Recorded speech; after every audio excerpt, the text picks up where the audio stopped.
And I have a grav tank. I do have a grav tank. I can pull that out a little later. Or, what the heck? Let's take it out now, because we're kind of just chatting before we really get into things. So let's take a quick moment and whip out that grav tank. So give me a second while I rummage through some boxes. I've got them nearby, so it's not a big deal. It's just that I don't have the boxes labeled, so I don't know. Oh, here we go. Got lucky on the first try. I've got the Falcongraf Tank. I do know that Bacon has a fire prism, which is really cool. So here's the Falcongraf Tank, unpainted. And it's pretty much all assembled. And it's looking pretty cool. I have to say that, you know, this model itself is about 20 years old or more. And even after all those years, this model still looks pretty badass. It's just really cool. I love the shape of it, and the details. And I feel like this model sort of represents a change in the aesthetic styling of Eldar models.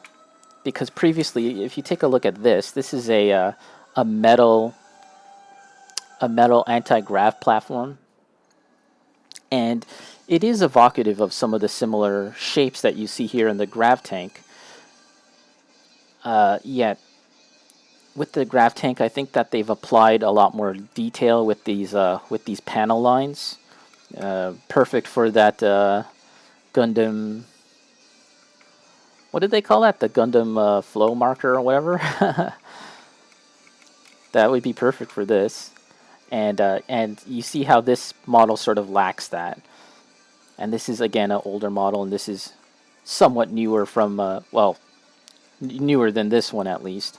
And if I'm not mistaken, I think that both of these are designed by Jess Goodwin, who still works at Games Workshop today and is still sort of like the iconic designer for the Eldar up till now, I think. So that's really cool. And I think, yeah, this model to me, like, despite being somewhat old, I think it feels really great. It looks really great. It has a great look to it. Bacon, no shopping for me. Just spent some money this morning. Uh-oh. I have to behave. Oh, the pour marker. That's what it's called. Yeah. Night Trap. You should paint the grav tank. It would be a good example of how to paint large surfaces, like Gundam. Yeah. So if I paint this, I would definitely consider getting some spray paint to do it, because it would definitely be a whole lot faster. And I'd have to get some new brushes. I'd have to get some wider brushes, because I don't actually have like big wide brushes. Let's take a look at some other miniatures that I've got in this box here. Here's the bottom part of the Viper Jet Bike. Yeah, the Viper Jet Bike actually preceded the grav tank, if I'm not mistaken. And this was really cool at the time as well. A really cool model. And I think that they've redesigned it since then, but generally it's still the same. Let's see if I know if all the pieces that go with this, if I've got them all.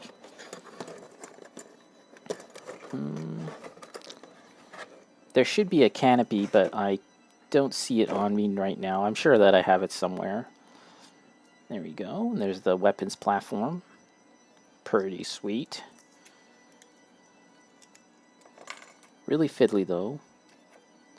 And I would, yeah, so this is definitely a model that I would paint in sub-assemblies.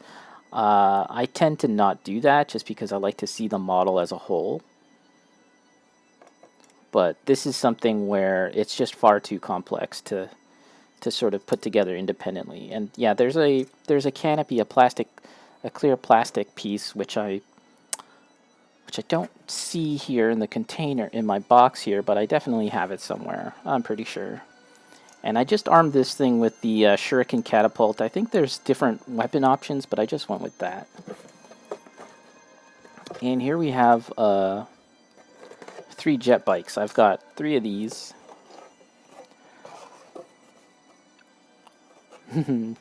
Night Trap is asking if Bacon has a special guest on the show coming. So here are 3 jet bikes, and these I actually did a bit of custom modeling on, or just kit bashing, I guess.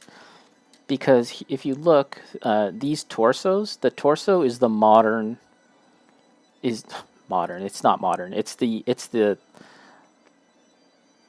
torso of these Eldar guys. That's not what this model originally came with.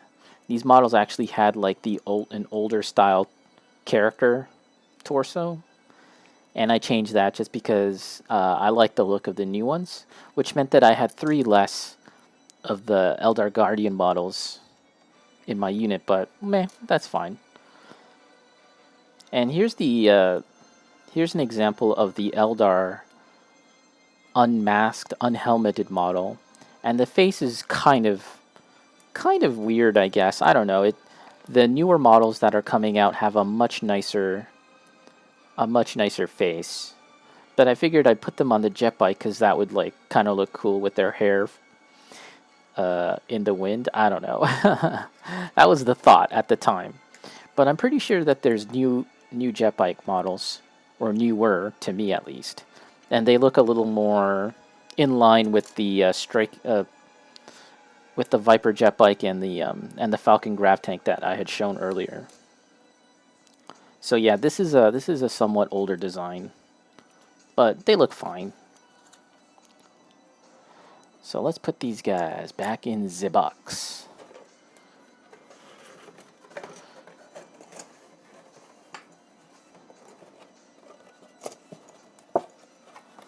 There are so many new vehicles for the Eldar.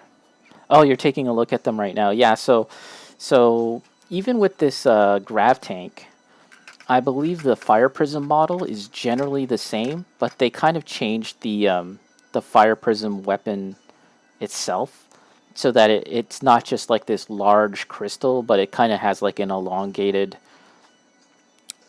barrel, I guess, attached to the crystal part. And there are some like little details that come out here from the Falcongraf tank, and there's even like big flying vehicles now too, like a big flying ship. So that's pretty cool. I actually like a lot of the various Eldar models that have come out, and to some extent I like the Dark Eldar models as well. They look pretty good.